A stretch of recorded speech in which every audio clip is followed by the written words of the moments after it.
Alors tout d'abord, il y a un grand point important qui est celui qui consiste à la fameuse grande collecte de data. Pour moi, elle a tellement été encore enrichie ces 2-3 dernières années que, en tant que marketeur, on se dit oulala, où est-ce que je vais chercher mes sources, quelles sont les meilleures sources, qu'y a-t-il de nouveau, où sont les nouveaux flux. Ça, ce sont des vraies questions qu'on a, on va essayer de l'aborder. Le deuxième point, on a beaucoup aussi tergiversé, entre guillemets, sur les termes, parce que ça, c'est un grand défaut du marketing aussi, c'est d'utiliser beaucoup de termes qui deviennent à la mode pendant 6 mois, et finalement, quand on reprend nos vrais travaux de culture marketing, on sait qu'on a tous besoin d'aller chercher et trouver des leads intéressants, de les comprendre, de les qualifier, ce qu'on appelle le scoring, et effectivement de pouvoir les convertir. Hein. C'est aussi simple que ça, entre guillemets, j'allais dire. Mais ça reste quelque chose pour faire une belle affaire et la conclure simplement. On sait qu'on peut être confronté quelquefois à des cas clients un peu complexes. Et le dernier point, c'est là aussi, pour en apporter un nouveau, le troisième thème, c'est un petit peu le Graal du marketeur. Le nouveau terme de sparketing est un petit peu arrivé ici, puisque si on parvient à trouver le bon travail en équipe, pour employer des mots simples, entre des équipes de vente et des équipes de marketing, si on trouve cette alliance, cette synergie, alors qu'on a souvent face à nous plutôt quelquefois trop de fois de la dualité, et bien alors effectivement on a un peu plus d'intelligence et du coup on a un peu plus de résultats dans ce que l'on fait. Alors sur la collecte des data, il y a beaucoup de choses. Moi, j'étais habitué à des sources et depuis 2-3 ans il y en a d'autres. Tout ce qui nous permettait d'avoir de l'information sur les clients. Classiquement dans les entreprises, on les trouvait dans les CRM, dans les ERP, on les trouve toujours. Et beaucoup de données, beaucoup de flux d'informations viennent de l'extérieur.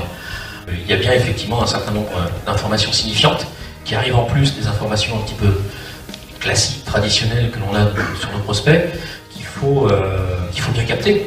Donc il faut aller chercher au bon endroit. Donc là, a priori, ça veut bien dire qu'il y a des nouveaux flux, moins structurés qu'avant, mais qui sont des données véritablement exploitables. C'est un point sensible donc, sur lequel on doit être, nous, en tant que demandeurs de solutions, en tant que marketeurs, sensibles.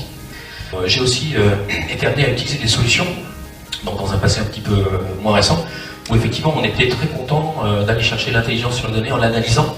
On était tous habitués aux fameux entrepôts de données. Je vais faire hurler personne, ni sourire personne, mais c'est pas à mettre à la poubelle et c'est encore très existant et extrêmement employé aujourd'hui pour avoir une bonne pertinence et une bonne analyse, mais on était habitué à des structures bien mises en place, qu'on appelait les data warehouse. Et aujourd'hui, je vois poindre un petit peu partout des nouveaux termes comme data lake. Alors, on imagine le lac de données intelligentes magnifiques à notre disposition dans lequel on va plonger. Ma problématique, effectivement, dans l'entreprise en tant que marketeur, c'est aussi d'avoir, avec un peu de recul, un peu d'expérience, compris qu'au-delà de l'outillage qui peut être considéré maintenant comme assez répandu dans les entreprises, notamment B2B, un CRM, un outil de marketing automation de plus en plus, la vraie question clé, c'est toujours, effectivement, de savoir comment est-ce qu'on va arriver à bien qualifier ces leads, à bien trouver l'intelligence qu'il y a dedans, à bien les scorer, et ça nous pose la question, en fait, de plusieurs étapes. Je pense que ça fait partie aussi de la culture de tous les marketeurs. Un certain Alan Cooper avait inventé au début des années 2000 la technique des personas. C'est pas ce que font forcément les fournisseurs de solutions, mais je crois que c'est un vrai travail académique de tout marketeur, de se forcer un petit peu à un moment donné à réfléchir à quelle est la typologie de l'individu que je veux cibler. Ça, c'est vraiment un point extrêmement important, et ça fait pour moi partie des choses qui sont quasi obligatoires à faire avant d'entrer une quelconque approche, une quelconque démarche de campagne dans un outil, qui soit pour envoyer un emailing, qui soit pour aller poser des contenus quelque part. Effectivement, la phase suivante paraît plus facile. Moi, je l'ai vraiment expérimenté au sein du groupe depuis une saison où on essayait vraiment d'avoir une approche de construction de campagne réfléchie, ciblage, qui je veux toucher, quel message. On arrive assez vite à la question du message et des contenus. Alors, c'est tout un pan complet, hein, je ne vais pas ouvrir tout le pan du marketing de contenu, mais quand on a compris à qui on s'adresse, savoir lui parler avec de la valeur apportée, c'est-à-dire de l'information, éventuellement une solution, mais surtout une vraie preuve de compréhension d'un problème, je crois qu'on franchit vraiment un pas. Je crois qu'on est maintenant à une époque où on est conscient que la mise en œuvre d'un CRM, c'est quelques règles simples qui passent surtout par l'adoption au quotidien. Donc la pire des choses, c'est de dire je mets en ligne, je vous donne un accès, et maintenant vous êtes obligé d'y aller. Alors il y a deux démarches, soit on oblige, soit on convainc.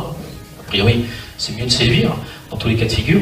Et si on fait ça aussi avec l'outil de marketing automation, on arrive finalement à établir un vrai dialogue. Alors c'est vrai quand on est dans des équipes à taille humaine, c'est le cas dans notre groupe, parce qu'on est une quinzaine de filiales dans le monde, mais à chaque fois des équipes qui comptent entre 15 et 20 personnes, et souvent au marketing, on est 1 ou 1,5, voire 2. Donc on a un vrai intérêt à avoir un peu d'outillage et effectivement quelque chose qui donne de la puissance et des moyens, mais ça ne nous exclut pas d'avoir absolument à travailler chaque semaine au quotidien, de savoir quand on fait une campagne à qui on va l'adresser. Et là, on commence par dire qui va être la cible. C'est une cible de prospection, c'est une cible de base installée, par exemple, pour la fidéliser. C'est une cible de base privilégiée à qui on souhaite offrir quelque chose, par exemple. C'est quelque chose qui se fait. Donc ça, si c'est expliqué aux commerciaux, si c'est expliqué au marketing, on est sur des éléments alignés. Et ça, c'est pas livré avec les outils. Ça c'est la méthode qu'on décide de mettre en œuvre pour bien travailler. Après, l'outil est le meilleur moyen pour lui donner sa force à cette démarche. Mais vraiment, le premier lien d'intelligence, il est là. Alors si en plus, il peut venir, il peut s'adjoindre un peu plus d'intelligence sur la captation de données vivantes qui viennent se rajouter dans le CRM ou dans l'outil d'automation et notifier ou le marketing ou le commercial directement sur ses comptes à lui, c'est effectivement un plus. Et c'est tous vers ça qu'on veut essayer d'avancer. On l'a expérimenté chez Magic Software, même si je le dis bien, intelligence, mise en place de méthodologies simples, pratiques quotidiennes, dialogue, ça reste quand même les liants entre les couplages d'outils qu'on peut être amené à réaliser.